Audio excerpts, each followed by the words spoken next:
Shalom Bapak Ibu Saudara dimanapun Anda berada yang mengikuti ibadah secara online. Hari ini kita bersuka cita sebab kita merayakan Paskah. Paskah berarti pengharapan. Kita bersyukur kita memiliki Allah yang hidup. Dia sudah bangkit mengalahkan maut. Dan di dalam Tuhan ada pengharapan. Mari bersama-sama kita bangkit berdiri. Berikan sorak-sorai yang paling meriah bagi Allah kita. Sebab Engkau Allah yang layak untuk kami tinggikan Tuhan. Engkau Raja di atas segala Raja. Haleluya.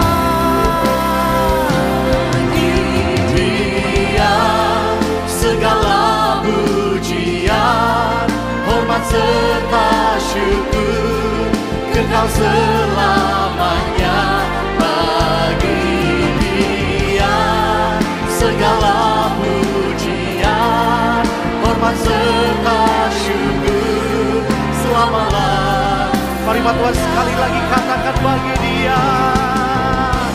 Bagi Dia segala pujian, hormat serta syukur, kekal selamanya bagi Dia.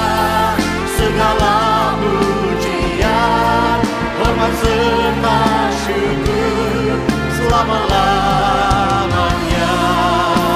Mari dengan segenap hati sama-sama katakan, bagi Dia segala pujian, hormat serta ucapan syukur, bagi Dia segala pujian, hormat serta syukur, selama-lamanya.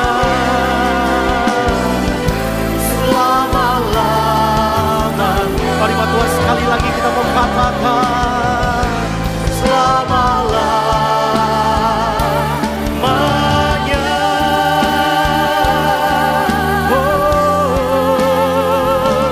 Amin.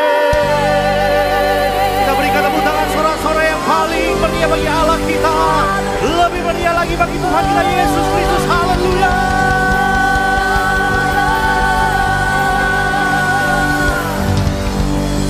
Yang percaya Tuhan kita sudah bangkit, mari bersama-sama kita katakan amin. Sekali lagi berikan tepuk tangan yang meriah bagi Allah kita. Mari bersama-sama kita meninggikan nama Tuhan yang hidup. Dia Allah yang perkasa, Dia Allah yang layak terima pujian kita. Haleluya.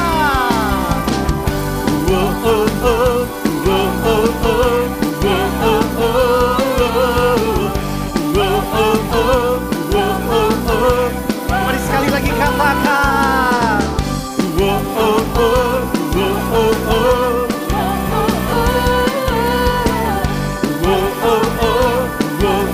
katakan kerahkanlah kekuatanmu, kerahkanlah kekuatanmu ya Allah. Tunjukkanlah kuasa-Mu ya Tuhan. Serahkan musuhmu, serahkan musuhmu.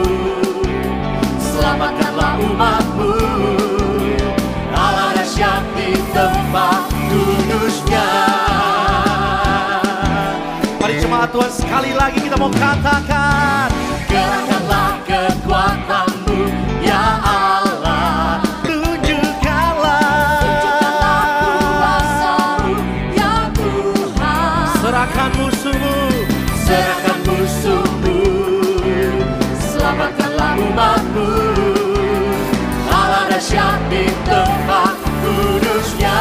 Sama-sama satukan, Allah bangkit, bersorak, hey, Allah bangkit, bernyanyilah, musuh dikalahkan,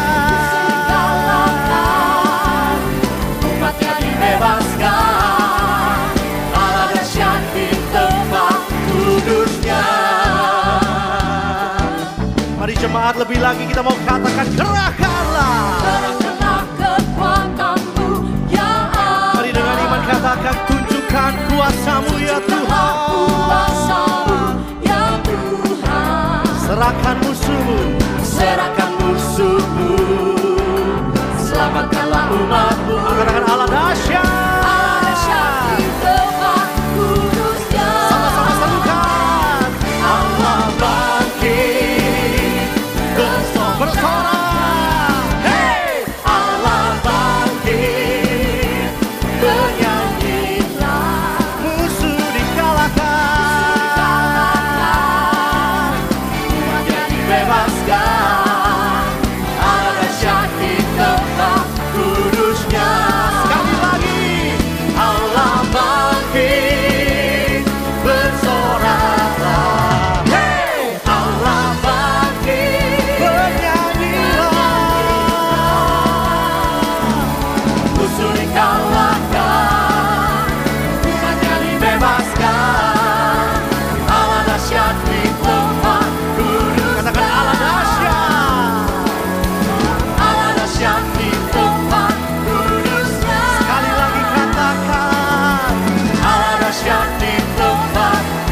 penuh kemuliaan. Satu suara kami nyatakan, kebesaran-Mu tetap selamanya. Terpujilah nama-Mu, terpujilah nama-Mu. Ajaib dan penuh keagungan. Bagi satu hati kami nyatakan, kerajaan-Mu, kerajaan-Mu kekal selamanya. Lambaikan tangan bagi Tuhan.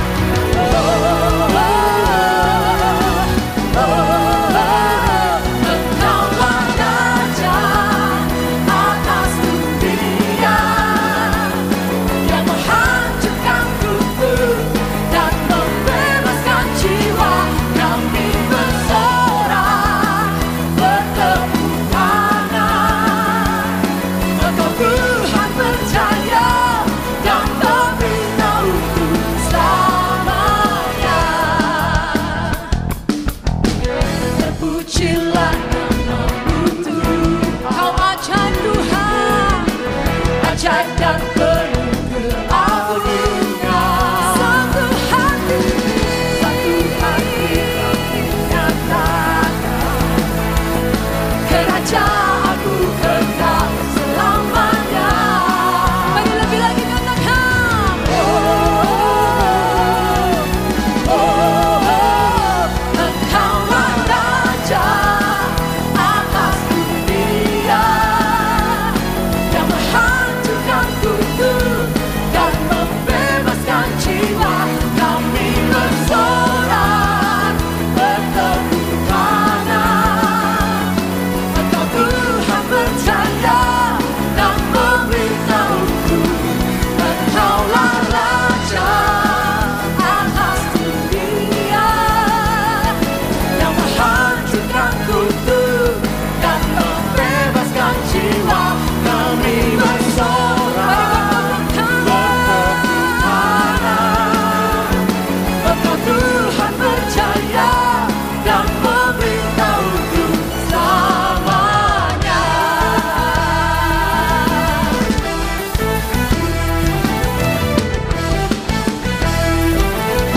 Mari goyang bersuka cita, berikan sorak-sorai bagi Tuhan. Haleluya.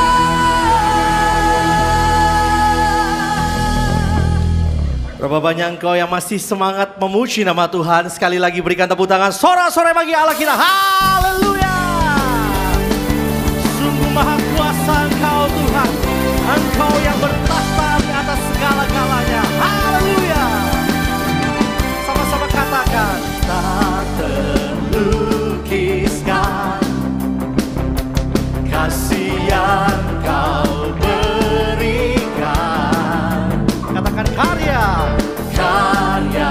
termegah, tiada bandingannya. Katakan dekat kasih-Mu, dekat kasih-Mu setia. Jagaku, Katakan kan Kau nyatakan, kan ku nyatakan bahwa Yesuslah Tuhan. sama-sama serukan. Maha kuasa, maha mulia, Kau berdata atas semesta. Maha kuasa, maha mulia, dulu sekarang sampai selamanya. mari semuanya berikan tepuk tangan yang terbaik bagi Allah kita. Haleluya. Dengan segenap hati katakan dekat kasih-Mu, Dekat kasih-Mu, setia menjagaku. setia Haleluya. jagaku. Dan ku nyatakan,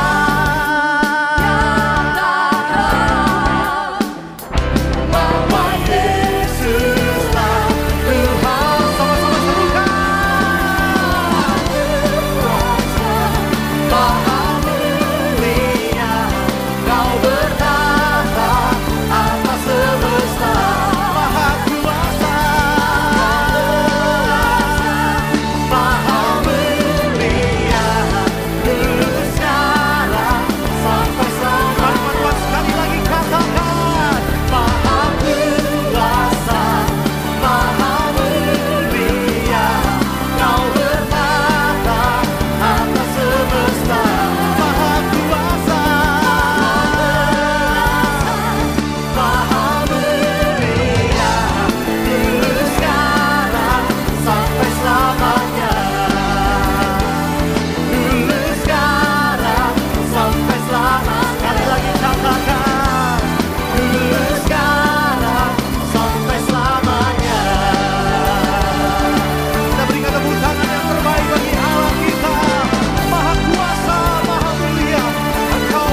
Mari Bapak Ibu Saudara, kita siapkan hati kita untuk berdoa syafaat bagi bangsa dan negara kita.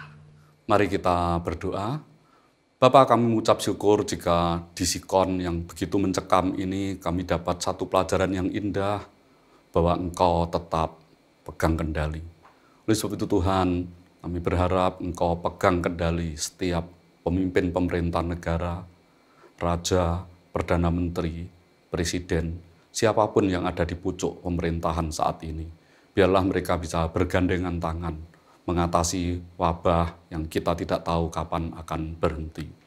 Karena kami percaya Tuhan, ketika Engkau yang campur tangan, maka wabah ini bisa berhenti secara total, tidak muncul kembali.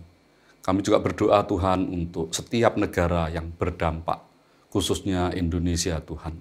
Karena banyak pelaku ekonomi yang rentan terhadap serangan seperti ini.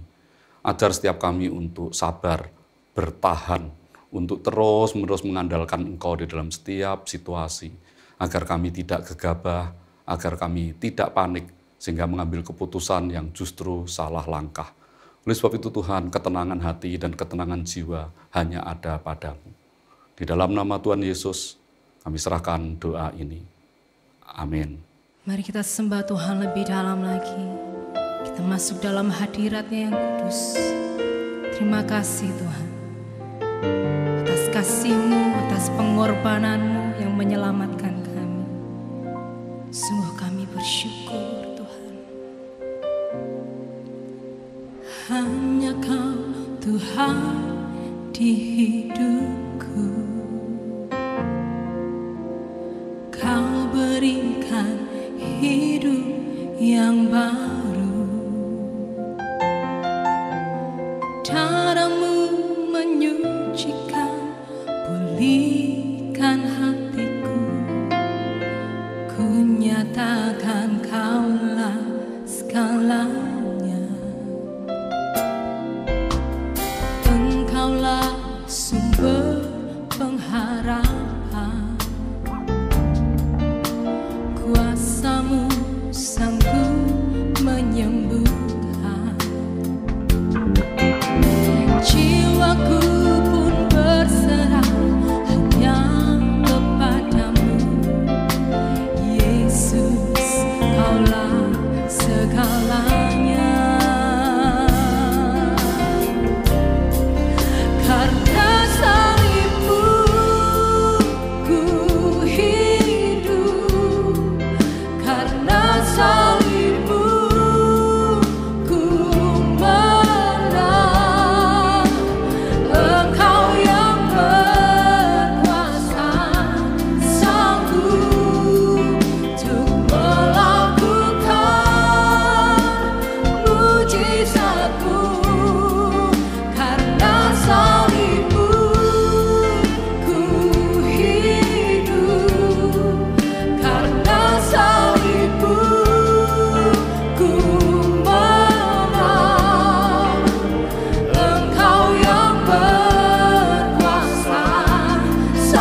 Karena salibmu kami menang Tuhan.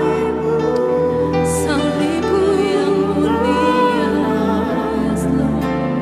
Engkau yang berkuasa sanggup untuk melakukan, yes Lord, mujizatmu di hidupku.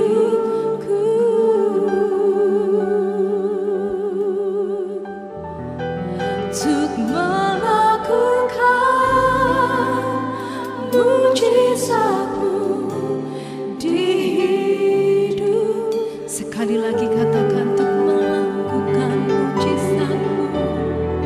Untuk melakukan mujizatmu di hidupku. Mari sembah Tuhan, haleluya. Karena salibmu kami menang. Karena salibmu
Tuhan, kami serahkan pemberitaan firman-Mu ke dalam tangan-Mu.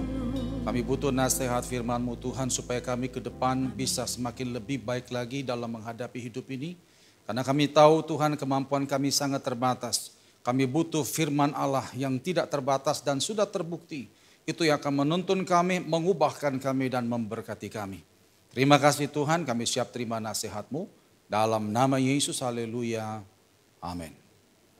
Shalom saudara yang dikasihi Tuhan, kita akan belajar ada satu firman Tuhan, kita buka di dalam Filipi pasal yang keempat, ayat yang keenam. Filipi pasal yang keempat, ayat yang keenam. Ada satu isi hati Tuhan yang akan kita pelajari pada hari ini, supaya kita bisa mengerti kehendak Tuhan. Filipi 4 ayat yang keenam dikatakan di sana, janganlah hendaknya kamu khawatir tentang apapun juga, tetapi nyatakanlah dalam segala hal keinginanmu kepada Allah dalam doa dan permohonan dengan ucapan syukur. Saya bacakan sekali lagi. Janganlah hendaknya kamu khawatir tentang apapun juga, tetapi nyatakanlah dalam segala hal keinginanmu kepada Allah dalam doa dan permohonan dengan ucapan syukur. Saudara yang dikasihi Tuhan, pada zaman sekarang kita melihat bagaimana orang banyak khawatir. Mereka memikirkan hal-hal yang membuat mereka cemas, sehingga akhirnya mereka punya rasa takut dengan keadaan sekarang. Apalagi sekarang di masa-masa ada kita mendengar masalah virus corona, semua orang khawatir. Dan menurut pandangan dunia, khawatir itu wajar. Nah, kira-kira menurut saudara yang sudah dalam Tuhan, yang mengenal Kristus sebagai Tuhan dan Juru Selamat, kira-kira kita wajar enggak khawatir? Apakah kita sebagai anak Tuhan itu wajar khawatir? Saudara, mungkin orang berkata lah, Pak Pendeta terlalu berlebihan, semua juga manusia pasti khawatir, Pak. Saudara, saya mau kasih tahu, kita ini patokannya adalah firman Tuhan, bukan apa kata orang. Kalau saudara ingin diberkati Tuhan, maka ikuti standarnya Tuhan, yaitu firman Allah. Kita adalah warga kerajaan sorga, otomatis kita harus ikuti hukumnya sorga, bukan hukum dunia dan bukan apa kata orang. Nah, firman Tuhan tadi katakan, janganlah kamu khawatir. Dalam Filipi 1 ayat 27 kalau saudara baca di sana, dikatakan di situ bahwa hendaklah hidupmu berpadanan dengan Injil Kristus. Jadi patokan kita bukan apa kata orang, bukan apa kata dunia, tapi apa kata firman Tuhan. Kalau kita betul-betul anak Tuhan, maka ikutilah apa kata Tuhan dan bukan yang lain.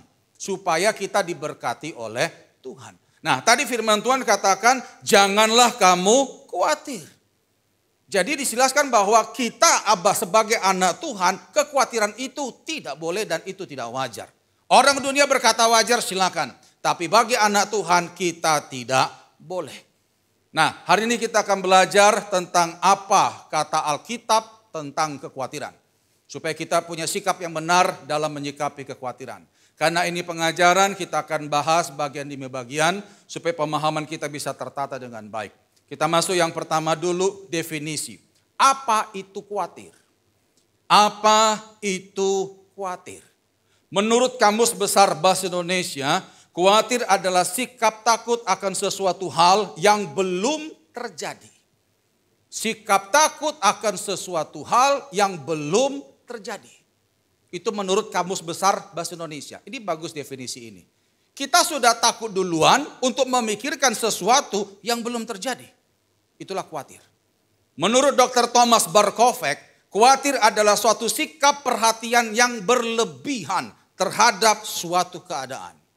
Menurut Dr. Thomas Barkovec dikatakan bahwa khawatir adalah sikap perhatian yang berlebihan terhadap suatu keadaan. Nah, itu khawatir. Jadi kita sudah tahu definisi tentang khawatir. Kita masuk bagian yang kedua. Kenapa kita tidak boleh khawatir? Tadi firman Tuhan sudah katakan janganlah kamu khawatir. Nah, kenapa? Saya temukan ada 3 sebab alasan kenapa kita tidak boleh khawatir. Yang pertama, Matius 6 ayat yang ke-25. Dikatakan di situ, karena itu aku berkata kepadamu, janganlah khawatir akan hidupmu, akan apa yang hendak kamu makan atau minum. Dan janganlah khawatir pula akan tubuhmu, akan apa yang hendak kamu pakai. Bukankah hidup itu lebih penting daripada makanan, dan tubuh itu lebih penting daripada pakaian. Alkitab katakan, janganlah kamu khawatir. Saudara, saya mau beritahu, kata janganlah di sana, bobotnya, kualitasnya, kekuatan otoritasnya itu sama dengan kata jangan dalam 10 perintah Allah. Jangan membunuh, jangan bersaksi dusta, jangan mencuri. Ya, itu dikatakan jangan ada banyak dalam 10 perintah Tuhan. Nah, bobotnya, kualitasnya itu sama dengan kata janganlah khawatir dalam Matius 6 ayat 25 ini. Jadi begini Bapak Ibu, jangan khawatir itu bukan ajakan, jangan khawatir bukan himbauan, jangan khawatir bukan saran. Jangan khawatir adalah perintah Tuhan. Poin pertama, kenapa kita tidak boleh khawatir? Karena itu adalah perintah Tuhan. Saudara, kalau dikatakan perintah berarti suka tidak suka, mau tidak mau, rela tidak rela, siap tidak siap, ngerti tidak ngerti, saudara harus lakukan itu. Itu namanya perintah. Seperti dalam dunia militer, kalau atasan memberi perintah kepada bawahan, sekalipun bawahan tidak ngerti, sudah lakukan saja. Itu namanya perintah. Jadi kenapa kita tidak boleh khawatir? Yang pertama, karena itu adalah perintah Tuhan. Yang kedua, kita kembali buka Matius 6. Pada ayat yang ke-27. Matius 6 ayat 27. Siapakah di antara kamu yang karena kekhawatirannya dapat menambahkan sehasta saja pada jalan hidupnya? Alkitab katakan, siapakah di antara kita yang dengan khawatirnya hidupnya bisa menjadi lebih baik? Tidak ada. Ini alasan yang kedua, kenapa Tuhan melarang kita khawatir. Karena kekhawatiran itu tidak ada gunanya. Khawatir itu tidak ada gunanya. Apakah ada saudara kalau khawatir maka berkatmu menambah?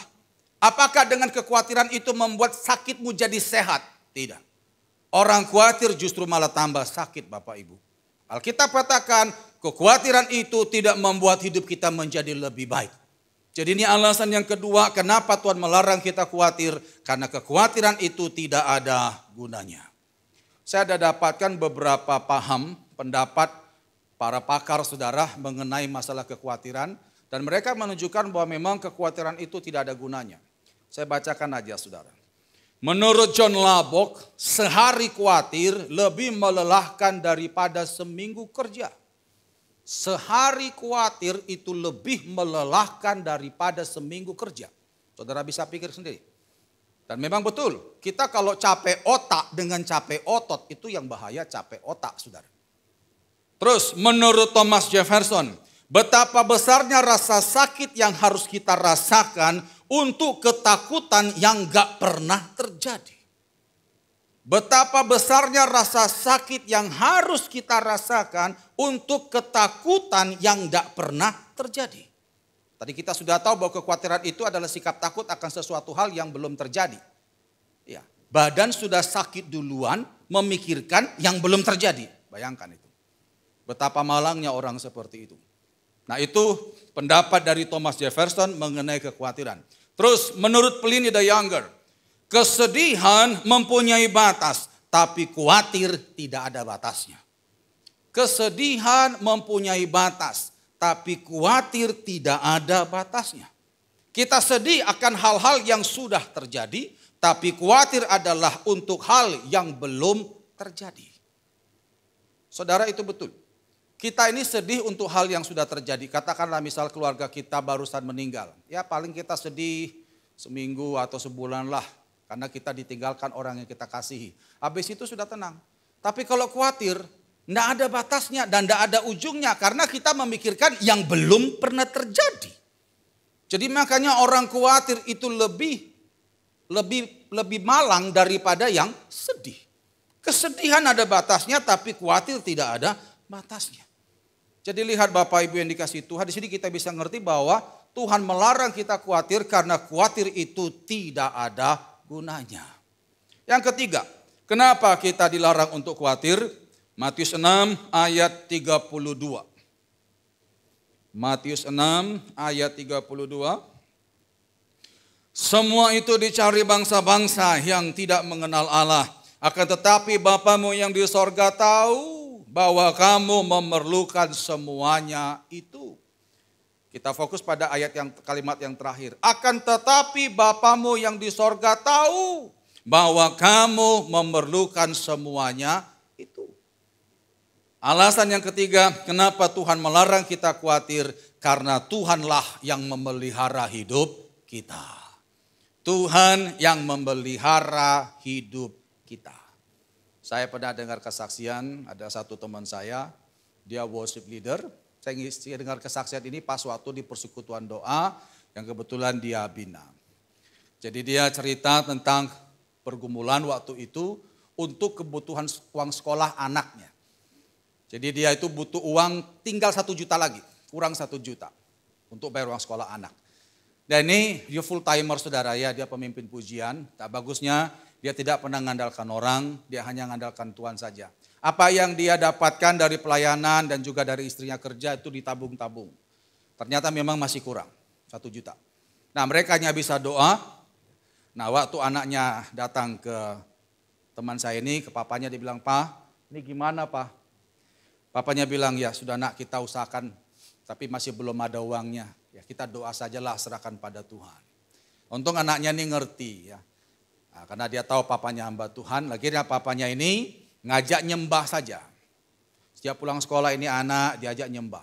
Mereka tinggal di daerah Surabaya Timur sana saudara ya. Nah kebetulan mereka tuh masuk kampung di daerah-daerah Pacar Keling sana. Nah itu mereka tinggal di satu gang kampung itu, rumah mereka kebetulan 2 lantai. Nah mereka sering menyembah, teman saya menyembah sama anaknya itu di lantai 2, di loteng. Satu saat saudara, ini besoknya hari Jumat mau pelunasan, hari Kamislah terjadi kuasa Tuhan. Jadi mereka menyembah siang itu. Nah waktu menyembah, rumah mereka kemasukan burung, saudara. Nah itu burung yang ekor panjang. Saya tidak tahu namanya itu. Apa katanya burung murai atau burung apa. Nah bertengger di lemari rumah teman saya ini, di ruang tengah. Kebetulan istrinya lagi di bawah, di lantai 1 lagi masak. Begitu istrinya lihat ada burung masuk, dia panggil suaminya, "Mas, ini ada burung masuk." Ya. Wah, langsung teman saya ini turun, karena kebetulan dia juga ngerti burung. Dia tahu burung ini sudah jadi, karena kicauannya itu bagus. Wah, akhirnya dia segera pelan-pelan mau tangkap itu burung. Puji Tuhan burung itu pun jinak, tidak liar. Jadi begitu teman saya tangkap, langsung aja, jadi gak kemana-mana itu burung. Dan di tangan teman saya, burung itu masih berkicau. Wah, luar biasa. Sampai teman saya bilang, wah ini mahal ini, bisa dijual. Sempat dia berpikir kalau dijual, uangnya bisa untuk uang sekolah anaknya. Tapi ternyata setelah diamat-amati, kaki burung ini ada gelangnya. Nah berarti ini ada yang punya. Jadi teman saya berpikir, gak bisa dijual ini punya orang. Ditunggu, karena dia tahu pasti nanti yang punya nyari. Betul, jadi gak sampai 1 jam saudara yang punya datang, masuklah di gang itu. Seorang bapak dengan sepeda motor, lalu akhirnya bapak ini masuk ke rumahnya teman saya. Begitu sampai di rumah teman saya, lalu bapak ini nanya, "Mas, tadi katanya ada burung masuk sini ya?" Terus teman saya bilang, "Iya pak, ini pak." Itu lepas dari sangkarnya. Bapak itu tunjukkan sangkarnya saudara. Akhirnya teman saya masukkan kembali ke sangkarnya itu. Nah bapak itu ke motor, ternyata bapak ini tidak mau gratisan, dia sudah siapkan rupanya ada amplop di jok motornya. Akhirnya dia keluarkan itu amplop, dia datangi teman saya, dia bilang, "Mas tolong terima, jangan tolak, kalau kamu tolak saya sakit hati." Akhirnya teman saya terima pun agak kebingungan juga saudara ya. Bahasa Jawanya itu ketenggengan gitu ya, ini apa ini? Tapi akhirnya diterima, nah bapak ini pun pergi. Teman saya ini masih bingung menerima amplop itu saudara. Tapi puji Tuhan setelah dibuka, itu uang 1 juta saudara. Saya waktu dengar kesaksian itu Bapak Ibu, saya tidak kagum dengan 1 jutanya. Karena banyak orang diberkati berjuta-juta. Yang saya kagum adalah cara Tuhan ngantar uang 1 juta itu loh. Itu yang hebat. Bayangkan itu burung terbang jauh. Melewati banyak perumahan. Itu kampung, kalau saudara tahu daerah Pacar Keling Surabaya, itu kampung rumah padat penduduk. Bukankah banyak pintu rumah terbuka di sana? Kenapa enggak masuk di situ? Tuhan bawa itu masuk ke rumah anaknya yang lagi nyembah dan memang butuh kebutuhan 1 juta itu. Itu luar biasa. Sini kita bisa lihat saudara bahwa kita tidak perlu khawatir karena Tuhan yang memelihara hidup kita. Jadi saudara jangan pernah khawatir kalau burung di udara saja dipelihara. Banyak orang-orang di luar sana yang kita tidak tahu kehidupan seperti apa. Tapi mereka kalau bergantung pada Tuhan, Tuhan pasti akan tolong. Kita pun akan mengalami pertolongan Tuhan yang sama. Jadi alasan yang ketiga, kenapa kita dilarang khawatir? Karena Tuhan yang memelihara hidup kita. Nah sekarang kita masuk selanjutnya. Apa penyebab khawatir? Mengapa kita bisa khawatir? Saya temukan ada 2 penyebab kenapa kita bisa gampang khawatir. Yang pertama adalah sikap yang berupaya mengendalikan semua keadaan. Sikap yang berupaya mengendalikan semua keadaan. Jujur saudara, adalah rasa tenang di hati kita. Kalau semua pekerjaan kita, semua tugas-tugas kita, semua rencana kita bisa laksanakan. Katakanlah kita ada program 10, ada rencana 10 dan semua bisa terlaksana, semua lancar, kita tenang. Dan adalah satu kegelisahan di hati kita kalau ada salah satu tugas atau tanggung jawab yang harus kita kerjakan, tidak bisa kita kerjakan. Itu pasti tidur tidak tenang. Tapi jujur saudara, apakah semua program saudara, rencana saudara bisa terlaksana semua? Kalau bisa terlaksana semua, okelah puji Tuhan. Tapi jujur, banyak enggak bisanya. Kenapa? Kita terbatas. Ingat saudara, tangan kita cuma 2, kaki kita cuma 2, kekuatan kita tuh ada batasnya. Kita bisa punya rencana, kita bisa punya planning. Tapi jujurlah, enggak semua itu bisa kita capai karena keterbatasan kita. Di sini kita harus paham, kalau kita berhadapan dengan sesuatu di luar keterbatasan kita, maka serahkan itu ke dalam tangan Tuhan. Begitu kita berupaya kendalikan semua, stres. Itu pasti stres. Ya, contohlah, misalnya anak kita ke sekolah, siapa yang ngawasi anak-anak kita di sekolah? Ya, itu sudah di luar jangkauan kita. Tapi anehnya masih banyak orang tua yang khawatir mikirkan anak di sekolah. Padahal itu sudah di luar keterbatasanmu, Pak, Bu. Serahkan ke dalam tangan Tuhan karena kita tahu tangan Tuhan itu jauh lebih panjang, jauh lebih kuat dan tidak terbatas daripada tangan kita. Contoh, saya pernah dengar ada satu kesaksian ya, sharing gitu. Ada seorang ibu ini sangat sayang pada anaknya sehingga akhirnya overprotective. Nah anaknya dikasih HP supaya bisa dipantau. Nah jadi anak ini kan ke sekolah saudara ya. Nah lewat handphone itu ibu ini memantau anaknya. Cuman terlalu overprotective. Jadi tiap 10 menit anak ini ditelepon. Coba bayangkan. Tiap 10 menit ditelepon. Ya, begitu berangkat 10 menit kemudian ditelepon. Gimana Nyo? Udah sampai?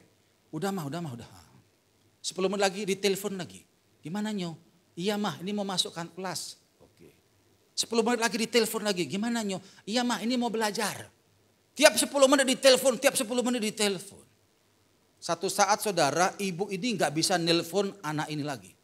Karena tiba-tiba muncul suara, nomor telepon yang Anda tuju tidak bisa dihubungi. Wah, bingung dia, aduh ya apa? Duh gimana anakku? Jangan-jangan terjadi penculikan. Pikir mulai aneh-aneh. Ternyata apa saudara? Baterai anak itu drop ya, karena tiap 10 menit ditelepon. Nah ini orang kalau terlalu berupaya mengendalikan semua keadaan, dia berusaha untuk atur semuanya, stres. Ingat saudara, ada hal-hal yang kita nggak bisa jangkau karena kita terbatas. Pada saat kita menghadapi kondisi seperti itu, serahkan ke dalam tangan Tuhan. Nah ini yang pertama, kenapa kita gampang khawatir? Karena berupaya mengendalikan semua keadaan. Yang kedua, terlalu cepat berpikir buruk. Kita akhirnya terjebak dengan kekhawatiran karena terlalu cepat berpikir buruk. Ya. Saudara, orang kalau terlalu gampang berpikir negatif, dikit-dikit langsung negatif tinggi, dikit-dikit negatif tinggi, lihat pasti akan gampang khawatir. Saya pernah doakan ada satu ibu, dia minta didoakan karena sering alami kecemasan. Dia bilang saya gini, Pak Nason, tolong bantu saya doa Pak. Saya ini sering kali ngalami takut. Lalu saya tanya, takutnya gimana itu Bu? Saya itu Pak kalau naik pesawat, entah kenapa kok selalu berpikir pesawat ini jangan-jangan jatuh gitu. Lah kita belum naik loh, udah pikir jatuh, coba bayangkan saudara. Kalau seperti itu modelnya, ya khawatir terus lah. Cobalah Bapak Ibu pikirkan, apakah ada maskapai penerbangan yang sengaja menabrakkan pesawatnya ke gunung? Ya enggak ada lah. Nah kita harus berpikir positif bahwa semua orang yang ada di kapal itu semua punya keluarga dan berharap dan pasti sungguh-sungguh mengharapkan pesawat itu landing dengan selamat. Jadi gak usah berpikir negatif. Ya. Kayak kemarin, ini barusan terjadi minggu lalu. Saya ada makan di daerah sekitar Jemur Sari sana. Kebetulan kan sekarang masa sepi saudara ya, jadi gak banyak orang makan. Tamunya itu cuma saya sama kebetulan habis saya pesan makan ada satu lagi keluarga.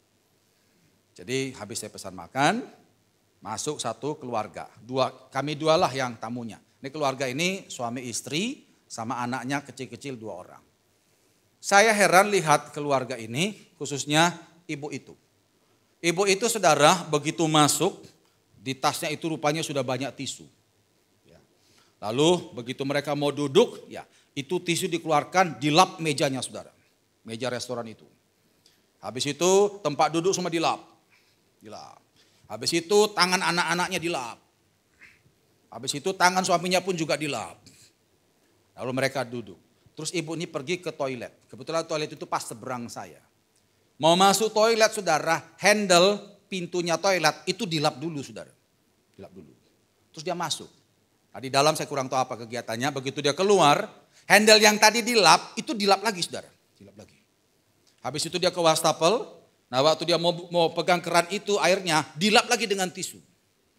Nah habis itu dia cuci tangan, lalu dia kembali mau duduk saudara ya. Nah mau duduk di tempat duduknya yang tadi barusan dilap lagi saudara. Coba bayangkan hidup kayak apa kayak gitu. Maaf saudara ya, ini bagi saya terlalu berlebihan. Saya ngelihat itu pun sesak napas juga saya. Saudara, kita memang sekarang mengikuti regulasi dari pemerintah untuk kita memang harus cuci tangan. Itu lumrah. Kita sekarang lagi menjaga jarak, itu lumrah. Ya. Terus juga kita pakai masker, itu lumrah. Tapi kalau gaya ibu tadi, itu berlebihan. Jadi saudara, kalau kita terlalu cepat berpikir buruk, jangan salahkan kita akan terjebak dengan kekhawatiran. Orang yang terlalu gampang negative thinking, dia akan terjebak dengan kekhawatirannya sendiri. Nah sekarang kita masuk yang selanjutnya. Apa dampak kalau kita sering khawatir? Nah ini yang banyak anak Tuhan tidak tahu. Mereka pikir khawatir itu apalah, wajar kan gak apa-apa. Oh hati-hati saudara. Ada 3 dampak kalau kita orang percaya sering khawatir. Yang pertama, di dalam Matius 6 ayat 31 sampai 32. Matius 6 ayat 31 sampai 32. Sebab itu janganlah kamu khawatir dan berkata, apakah yang akan kami makan? Apakah yang akan kami minum? Apakah yang akan kami pakai? Semua itu dicari bangsa-bangsa yang tidak mengenal Allah. Akan tetapi Bapamu yang di sorga tahu bahwa kamu memerlukan semuanya itu. Saya tidak tahu tanggapan saudara tentang ayat ini, tapi bagi saya ayat ini keras. Perhatikan Bapak Ibu, saya baca lagi. Sebab itu janganlah kamu khawatir dan berkata, apakah yang akan kami makan? Apakah yang akan kami minum? Apakah yang akan kami pakai? Semuanya itu dicari bangsa-bangsa yang tidak mengenal Allah. Orang di luar sana yang tidak kenal Tuhan, mereka akan khawatir tentang apa yang mereka minum, pakai. Mereka khawatir untuk kebutuhan mereka sehari-hari. Dan Alkitab katakan, kalau kita masih khawatir hal seperti itu, maka kita dipandang sebagai orang yang tidak kenal Tuhan. Ayat ini keras loh saudara. Ini dampak pertama, kalau kita sering khawatir, maka kita dipandang sebagai orang yang tidak mengenal Allah. Saudara, kalau kita kenal siapa Allah kita, kalau kita tahu kapasitas kuasanya yang besar itu menjaga kita, saya percaya kita tidak akan mungkin khawatir. Kekhawatiran itu menunjukkan bahwa kita belum mengenal siapa Tuhan yang kita sembah. Coba saudara perhatikan, saya akan tanya saudara, dan kalau saudara setuju dengan pertanyaan saya, mengiyakan pertanyaan saya, tolong jawab amin. Yang pertama, apakah Tuhan mengenal saudara? Yang kedua, apakah Tuhan mengenal kebutuhan saudara? Yang ketiga, apakah Tuhan mampu mencukupi kebutuhan saudara? Dan yang keempat, apakah Tuhan sanggup melindungi saudara? Kalau saudara dari 4 pertanyaan itu berkata amin, amin, amin, amin, lalu kenapa kau masih khawatir juga?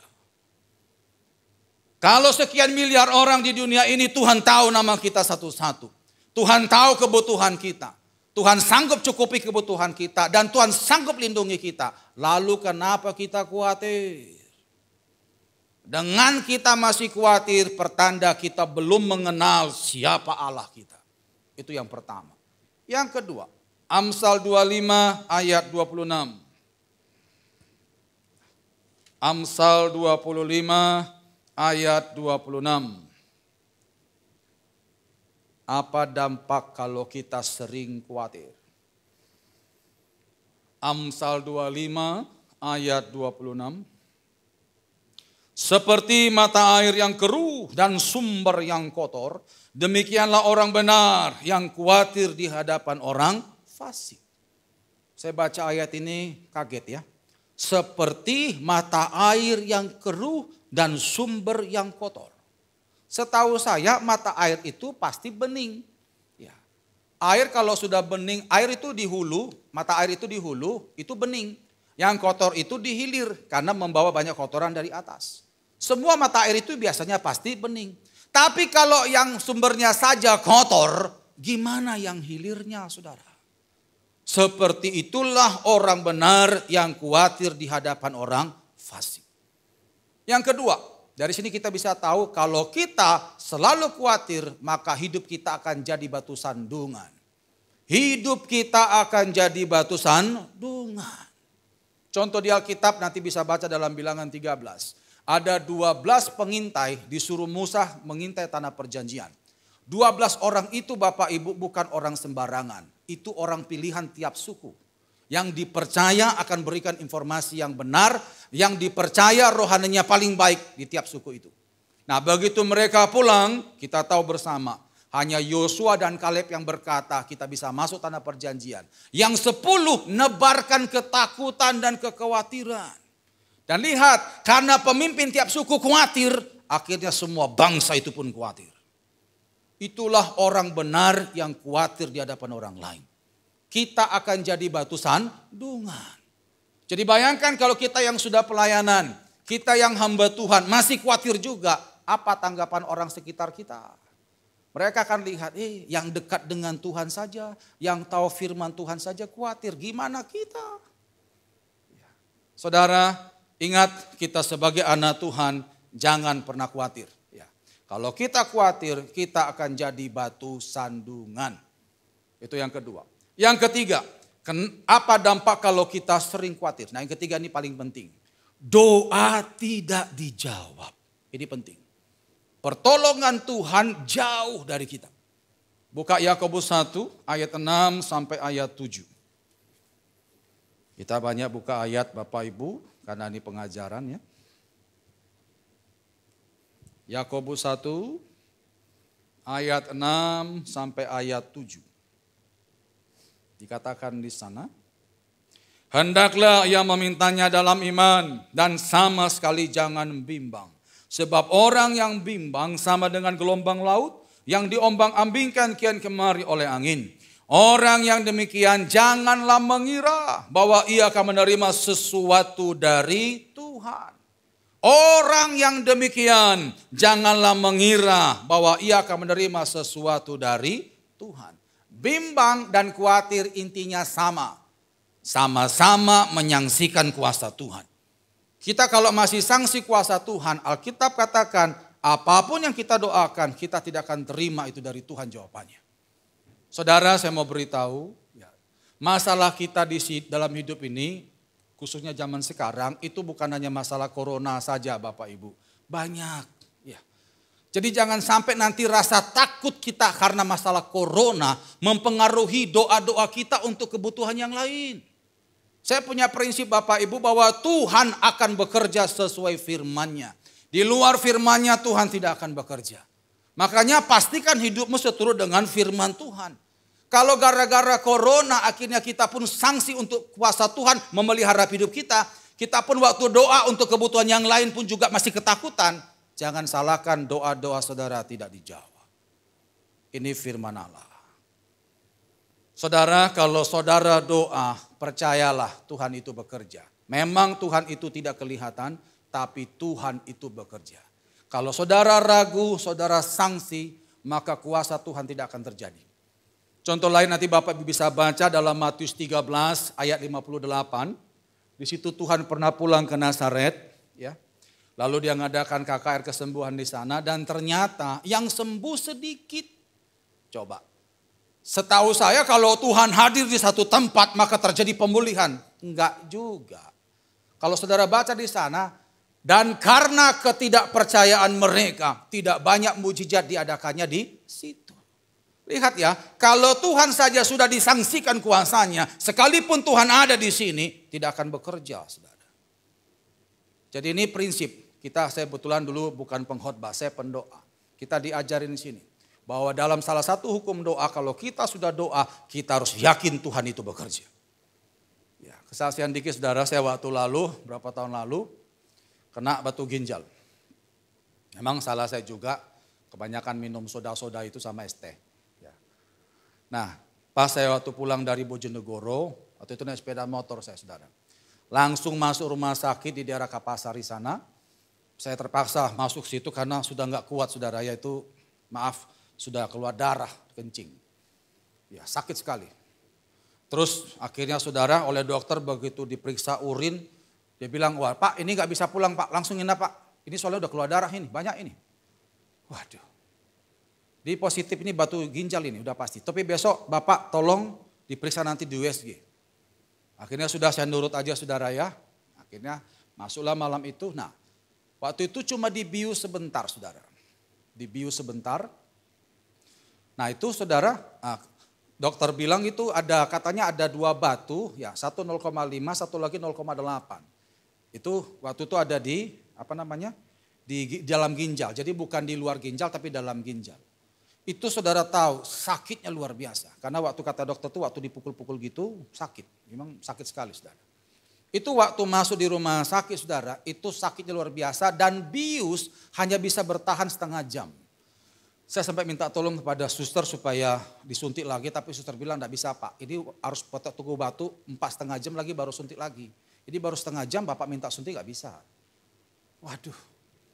Saudara tahu malam itu saudara saya itu tangking saudara. Saya hanya bisa tangking. Sakit sekali saudara. Terus akhirnya sudah tiba-tiba waktu saya tangking itu enggak ada dalam hati saudara ya saya bersuara karena udah enggak kuat sakitnya. Saya enggak peduli orang kiri kanan.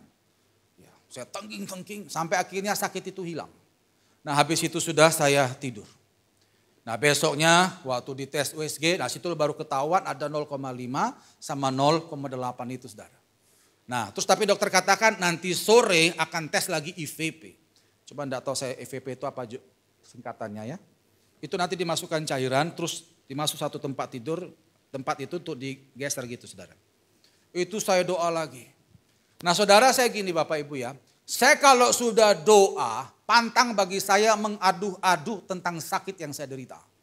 Saya kalau sudah doa, saya tahu tangan Tuhan pasti bekerja. Sekalipun sakit udah tahan aja dah. Nah saudara tahu, waktu di tes IVP, itu dokter katakan batunya tinggal 1. Dan itu posisi di bawah. Ya, padahal tadi dokter pertama bilang apa? Dokter yang sama bilang itu di dalam ginjal.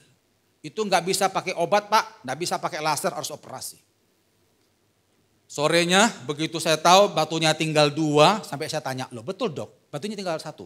Iya betul tinggal 1 katanya. Oh, tadi katanya 2, ya tapi tinggal 1. Oh udah langsung saya teken pulang paksa. Langsung pulang paksa karena saya tahu obatnya saudara ya. Yang penting minumin air putih banyak. Sampai di rumah langsung minum air putih banyak. 3 hari keluar batunya saudara. Ya. Saudara sekalipun Tuhan itu tidak kelihatan Tuhan itu bekerja. Dan jangan utak-atik kalau Tuhan lagi kerja. Kalau saudara masih mengeluh lagi, engkau lagi utak-atik tangan Tuhan sedang bekerja. Makanya Bapak Ibu firman Tuhan tadi katakan, barang siapa bimbang jangan pernah dapatkan sesuatu dari Tuhan. Jadi kalau kita sering khawatir, sering cemas, pertolongan Tuhan jauh dari hidup kita. Saya berdoa dan saya berharap itu jangan sampai ada di kita. Amin saudara ya. Oke. Nah sekarang kita masuk yang terakhir. Bagaimana mengatasi kekhawatiran? Ada 3 nasihat firman Tuhan. Yang pertama, Matius 6 ayat 25. Matius 6 ayat 25. Ada 3 nasihat firman Tuhan untuk mengatasi kekhawatiran. Ayat 25, karena itu aku berkata kepadamu, janganlah khawatir akan hidupmu, akan apa yang hendak kamu makan atau minum, dan janganlah khawatir pula akan tubuhmu, akan apa yang hendak kamu pakai. Bukankah hidup itu lebih penting daripada makanan, dan tubuh itu lebih penting daripada pakaian?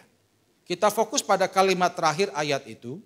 Bukankah hidup itu lebih penting daripada makanan, dan tubuh itu lebih penting daripada pakaian? Coba saya mau nanya pada saudara. Lebih mahal mana, tubuh saudara atau baju saudara? Yang kedua, lebih mahal mana, tubuh saudara atau makanan saudara? Saya percaya kita semua berkata, ya tubuh Pak. Nah saudara lihat ya, tubuh ini dari Tuhan, hidup ini dari Tuhan, nafas ini dari Tuhan. Kalau yang mahal saja Tuhan bisa berikan, kenapa kita masih khawatir untuk yang murah? Makanan, pakaian itu semua murah saudara. Ini makanya tanamkan dalam diri kita, ini prinsip yang pertama. Kalau Tuhan saja bisa memberikan kita hidup yang mahal, maka yang lain pasti akan Tuhan cukupi. Ya. Tuhan berikan kita yang mahal-mahal, kita masih khawatir yang murah. Waduh, itu gimana itu saudara? Makanya tadi katakan, bukankah hidup itu lebih penting daripada makanan? Tubuh itu lebih penting daripada pakaian. Tubuh dan hidup ini semua dari Tuhan. Kalau yang mahal saja Tuhan bisa berikan, apalagi yang lain. Ya, seperti kayak tadi kisah yang teman saya yang ditolong karena masalah uang sekolah, akhirnya Tuhan kirim 1 burung. Itu bukti bahwa pemeliharaan Tuhan itu nyata. Jadi makanya saudara, untuk mengatasi kekhawatiran yang pertama, miliki keyakinan kalau Tuhan sudah memberikan kita hidup yang mahal, maka yang lain Tuhan pasti akan cukupi. Itu yang pertama. Yang kedua, mari buka Matius 6 ayat 33. Matius 6 ayat 33. Tetapi carilah dahulu kerajaan Allah dan kebenarannya, maka semuanya itu akan ditambahkan kepadamu. Tetapi carilah dahulu kerajaan Allah dan kebenarannya, maka semuanya itu akan ditambahkan kepadamu. Ada 2 frase kata yang perlu kita perhatikan di sana. Kerajaan Allah dan kebenarannya. Kerajaan Allah itu bicara otoritas. Kebenarannya itu berbicara firman Tuhan. Nasihat yang kedua untuk mengatasi kekhawatiran adalah tempatkan Tuhan sebagai pimpinanmu dan firman-Nya sebagai tuntunanmu. Tempatkan Tuhan sebagai pimpinanmu dan firman-Nya sebagai tuntunanmu. Saudara, saya mau nanya, apa beda orang mengambil keputusan karena nekat dan karena iman? Bedanya apa? Kalau karena nekat itu pakai dasar emosi. Tapi kalau karena iman dasarnya 3. Yang pertama firman Tuhan, yang kedua tuntunan Roh Kudus, lalu yang ketiga pengalaman dengan Tuhan.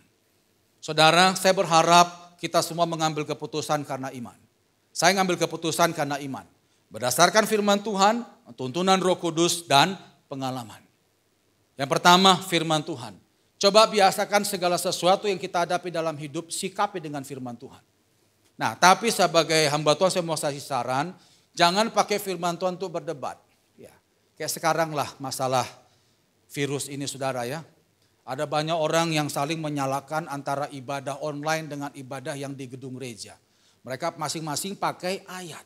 Ada yang pakai ayat Amsal 23. Orang bijak melihat malapetaka akan sembunyi. Lalu pakai ayat juga Keluaran 23, 25 kalau nggak salah itu. Haruslah kamu beribadah. Ada lagi pakai ayat 2 Timotius 4 ayat 2. Beritakanlah firman baik atau tidak baik waktunya. Semua orang pakai ayat. Dan anehnya ayat itu dipakai untuk menghakimi. Nah sekarang yang jadi pertanyaan, ayat mana yang tepat? Saudara, makanya kita bersyukur ya, Tuhan selain kasih firman, yang kedua ada Roh Kudus.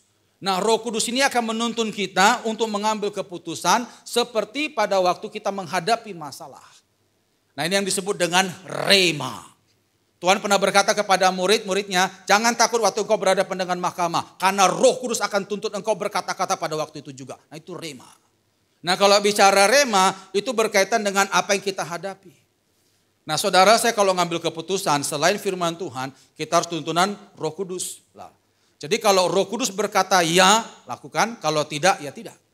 Ini kita pentingkan saudara karena kalau kita menghadapi hal-hal khusus. Ya. Lalu yang ketiga adalah pengalaman. Nah kenapa pengalaman penting? Supaya menguatkan iman kita, jangan khawatir.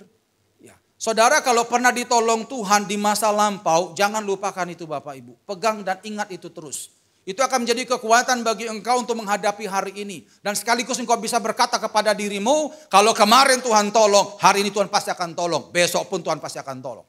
Makanya kita perlu mengalami kuasa Tuhan. Contoh saudara ya, ini berkaitan dengan 3 tadi itu. Ini pengalaman saya dalam pelayanan.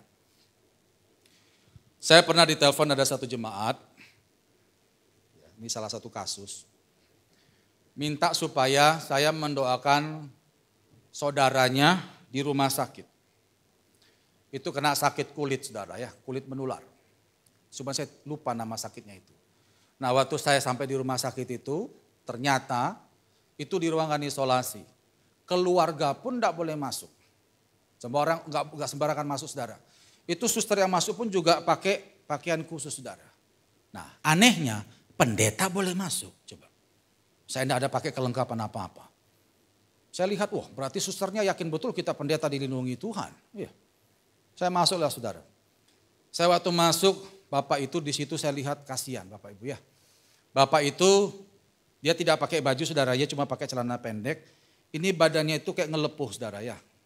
Seperti borok banyak, terus kayak kelupas, terus banyak nanahnya. Jadi dia dikasih bedak, nggak tahu bedak apa itu untuk ngeringkan nanahnya itu.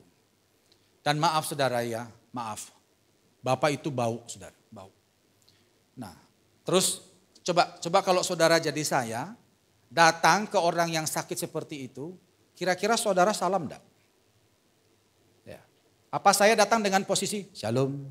Seperti itu saudara? Saya enggak saudara. Yang penting gini Bapak Ibu ya, saya sudah dapat ACC dulu dari Tuhan.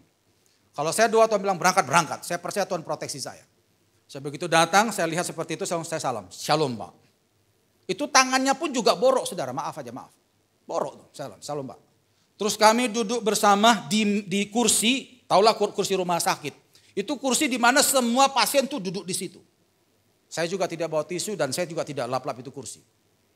Kami duduk bersama dan tidak ada jarak, dempet. Dia ceritakan kehidupannya saudara ya, kenapa dia sakit. Ya. Lalu saya sampaikan firman Tuhan 1-2 ayat, dia nangis. Ternyata dia ndak ada yang kunjungi coba. Kasihan Bapak ini, keluarga pun tidak bisa masuk karena takut menular. Saya begitu sampaikan 1-2 ayat firman Tuhan, lalu dia nangis, refleks, saya langsung peluk dia begini saudara, rangkul. Itu langsung refleks saudara. Saya bilang, Pak, Tuhan kuatkan Bapak. Saya cuma hamba Tuhan berikan doa, tapi lebih daripada itu hanya Tuhan yang sanggup pulihkan Bapak. Saya bilang begitu. Saya ngomong gitu saudara, saya waktu rangkul, ya otomatis nempel sudah di situ. Tapi sudah nggak pikiran itu Bapak Ibu ya. Saya kalau sudah pelayanan, kalau Tuhan sudah utus saya ke satu tempat, resiko apapun saya harus hadapi itu. Sekalipun akhirnya bermasalah dengan saya sudah nggak peduli. Saya begitu modelnya. Yang penting bukan nekat, yang penting Tuhan suruh, itu dia. Akhirnya sudah saya doakan saudara, lalu saya pulang. Saudara saya mau beritahu, sampai hari ini setiap orang yang sakit parah, yang katanya menular, kalau saya doakan dan memang Tuhan perintahkan ke sana, saya tidak pernah ketularan penyakit orang yang saya doakan, saya tidak pernah. Sampai hari ini. Dan keluarga saya pun tidak pernah ketularan penyakit orang-orang yang saya doakan, tidak ada. Makanya saudara, mulai hari ini sering tanya Tuhan. Ambil keputusan karena firman Tuhan. Yang kedua doa. Jangan pakai pikiranmu apalagi ketakutanmu. Doa. Lalu yang ketiga pengalaman. Jujur saudara ya, di masa sekarang ini ada beberapa gereja, maaf.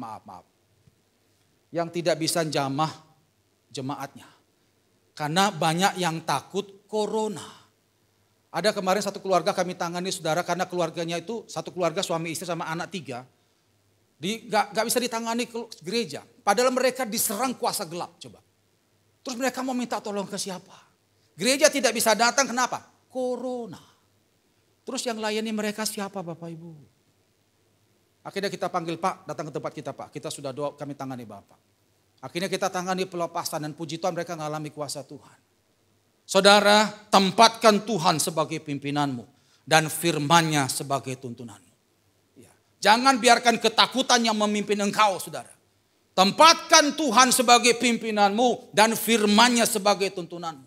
Ambillah keputusan karena dasar firman. Ambillah keputusan karena tuntunan Roh Kudus, rema yang kau dapatkan. Lalu ambillah keputusan karena kau tahu selama ini kau sudah mengalami penyertaan Tuhan. Makanya saudara, saya sebagai hamba Tuhan menghormati gereja yang ibadah online ataupun juga ada gereja yang ibadah di gedung masing-masing. Sudahlah, kita lebih baik saling menghormati. Tidak usah pakai sok-sokan, tidak usah merasa hebat, tidak usahlah. Kita saling mendoakan. Yang ibadah di gedung gereja, doakan mereka yang ibadah di rumah. Yang ibadah di rumah, doakan mereka yang ibadah di gedung gereja. Kita saling mendoakan, saling mendukung di dalam Tuhan. Itu yang indah di hadapan Tuhan. Jadi nasihat yang kedua untuk mengatasi kekhawatiran, tempatkan Tuhan sebagai pimpinanmu dan firman-Nya sebagai tuntunanmu. Yang ketiga, yang terakhir, Roma 12 ayat yang ketiga. Roma 12 ayat yang ketiga. Dikatakan di sana, berdasarkan kasih karunia yang dianugerahkan kepadaku, aku berkata kepada setiap orang di antara kamu, Janganlah kamu memikirkan hal-hal yang lebih tinggi daripada yang patut kamu pikirkan. Tetapi hendaklah kamu berpikir begitu rupa, sehingga kamu menguasai diri menurut ukuran iman yang dikaruniakan Allah kepada kamu masing-masing. Nasihat yang ketiga adalah jangan berpikir melebihi apa yang patut kamu pikirkan. Sadari kemampuanmu dan jangan memaksa melakukan atau berpikir di luar kapasitasmu. Alkitab tadi katakan jangan berpikir melebihi apa yang patut dipikirkan. Jangan berpikir yang aneh-aneh. Yang gak perlu itu gak usah dipikirkan. Pikirkan apa yang bisa kau kerjakan, pikirkan apa yang bisa kau lakukan. Maka kalau kita bisa menjaga pikiran kita, kita akan terhindar dari kekhawatiran. Matius 6 ayat 34 juga dikatakan kesusahan sehari cukuplah untuk sehari. Besok ada kesusahannya sendiri. Jadi mari saudara dikasih Tuhan, 3 nasihat firman Tuhan ini kita bawa pulang supaya kita bisa mengatasi kekhawatiran dalam hidup kita. Yang pertama, miliki keyakinan kalau Tuhan bisa memberikan kita hidup yang mahal ini, maka yakinilah bahwa semua kebutuhan hidup Tuhan akan cukupi, asal kita percaya. Lalu yang kedua, tempatkan Tuhan sebagai pimpinanmu dan firman-Nya sebagai tuntunanmu. Jangan ambil keputusan karena nekat, tapi ambillah keputusan karena kau sudah baca firman, dapatkan rema dari Roh Kudus dan dari pengalaman selama Tuhan menjaga engkau. Lalu yang ketiga, sadari kemampuanmu dan jangan memaksa berpikir melebihi kapasitasmu. Tatkala kita berhadapan dengan sesuatu yang di luar kemampuan kita, ingat itu adalah areanya Tuhan. Serahkan ke dalam tangan Tuhan. Kita tundukkan kepala, kita berdoa. Tuhan, terima kasih untuk kebenaran firman-Mu yang singkat dan sederhana pada saat ini. Kami sudah dengar nasihat firman-Mu ya Tuhan. Kami minta ampun jikalau selama ini kami berpikir bahwa khawatir itu adalah hal yang wajar bagi kami orang-orang yang percaya kepada Yesus Kristus Tuhan. Tapi hari ini kami tahu Tuhan itu dilarang oleh Tuhan. Ampuni kami Tuhan, akhirnya kami mengerti kenapa banyak doa-doa kami enggak dijawab. Kenapa seringkali hidup kami jadi batu sandungan. Karena ternyata kami masih menganggap kekhawatiran itu wajar dan kami pun masih pelihara khawatir itu. Ampuni kami Tuhan Yesus. Biarlah mulai hari ini dengan kekuatan-Mu kami akan belajar meninggalkan semua kekhawatiran itu. Karena kami tahu kekhawatiran itu tidak ada gunanya Tuhan. Biarlah mulai hari ini kami harus tanamkan pada diri kami. Kalau Tuhan sudah memberikan kami hidup yang mahal, tubuh yang mahal ini, maka semua kebutuhan hidup Tuhan akan berikan. Kami harus tanamkan dalam diri kami bahwa setiap ambil keputusan jangan dengan nekat, jangan dengan emosi. Tapi kami biarkan Tuhan sebagai pimpinan kami dan firman-Mu sebagai tuntunan kami. Dan mulai hari ini Tuhan kami akan belajar untuk mengendalikan pikiran kami. Tatkala kami berhadapan dengan segala sesuatu yang di luar kapasitas kami tahu kami harus serahkan dalam tangan Tuhan. Terima kasih Bapa di sorga untuk pengajaran firman-Mu pada hari ini. Hamba sudah sampaikan apa yang Tuhan mau. Hamba terbatas Tuhan. Hamba serahkan kembali kepada Engkau Allah Roh Kudus yang tidak terbatas. Engkau akan memberkati setiap anak-anak-Mu yang menyaksikan pelayanan firman pada hari ini Tuhan. Engkau akan meteraikan firman-Mu. Sehingga sungguh-sungguh kami hidup seturut dengan firman Tuhan saja. Di dalam nama Yesus. Haleluya. Amin.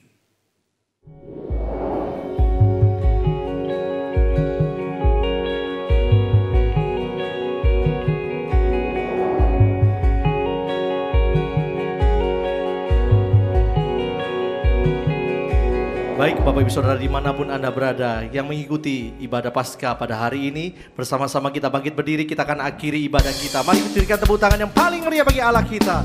Sebab Dia Allah kekuatan di dalam hidup kita. Dia sumber kemenangan kita. Haleluya. Semuanya bertepuk tangan bersuka cita bagi Tuhan kita Yesus Kristus.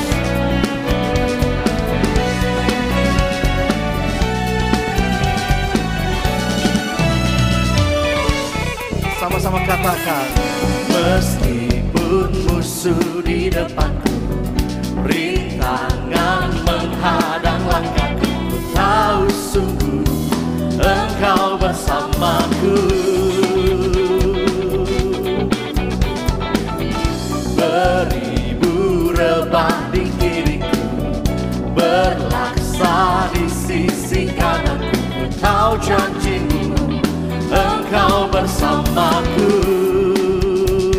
sama-sama kita katakan. Takkan pernah goyah keyakinanku pada dirimu, Yesus Tuhanku. Tiada yang seperti dirimu, Kaulah Tuhanku, kebanggaanku, gunung batu dan keselamatanku, kuat tanganmu, perlindunganku. Kaulah Allah sumber kemenangan, Kaulah Tuhanku, kebanggaanku, gunung batu dan keselamatanku, kuat tanganmu, perlindunganku. Kaulah Allah sumber. Sekali lagi katakan, Kaulah Tuhanku, kebanggaanku, gunung batu dan keselamatanku, kuat tanganmu, perlindunganku.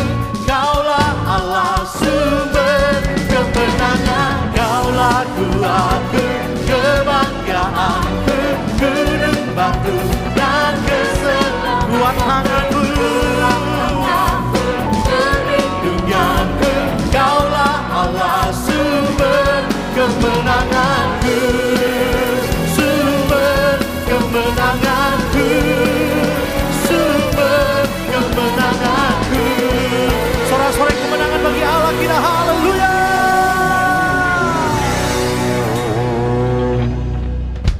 Mari kita berdoa. Bapa, kami mengucap syukur jika pada hari Minggu ini kami boleh menyelesaikan ibadah kami dengan baik. Engkau berkati hamba-Mu yang sudah menyampaikan kebenaran firman-Mu. Kami percaya di dalam kondisi dan sikon seperti ini, kami memang tidak perlu khawatir berkelebihan, karena hidup kami ada di tangan-Mu. Terima kasih Bapa, berkati umat-Mu yang beribadah di rumah. Tuhan sertai mereka, pelihara mereka, jagai kehidupan mereka. Jika ada yang sakit, Tuhan jamah dan sembuhkan. Jika ada yang mengalami kelemahan tubuh, Tuhan beri kekuatan. Jika yang mengalami ketakutan yang luar biasa, Tuhan beri kekuatan yang ekstra. Terima kasih Bapa. Ajar setiap kami untuk tidak saja kuat menanggung segala beban ini, tetapi Engkau kami percaya akan memberi kekuatan di dalam hati kami untuk kuat menanggung segala sesuatu.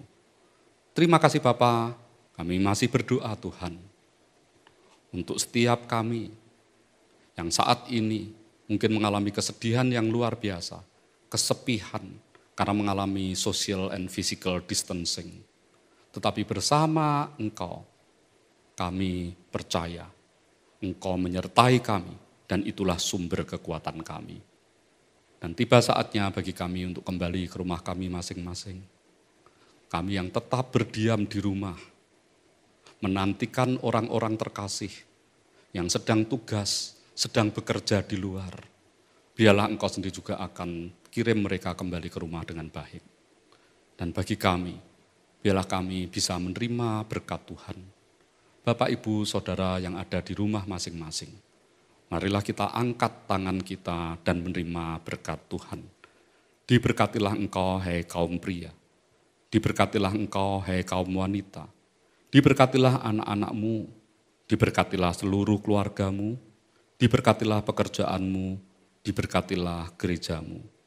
Diberkatilah bangsa dan negaramu. Dialah Jehovah Rohi Gembala dalam keluargamu.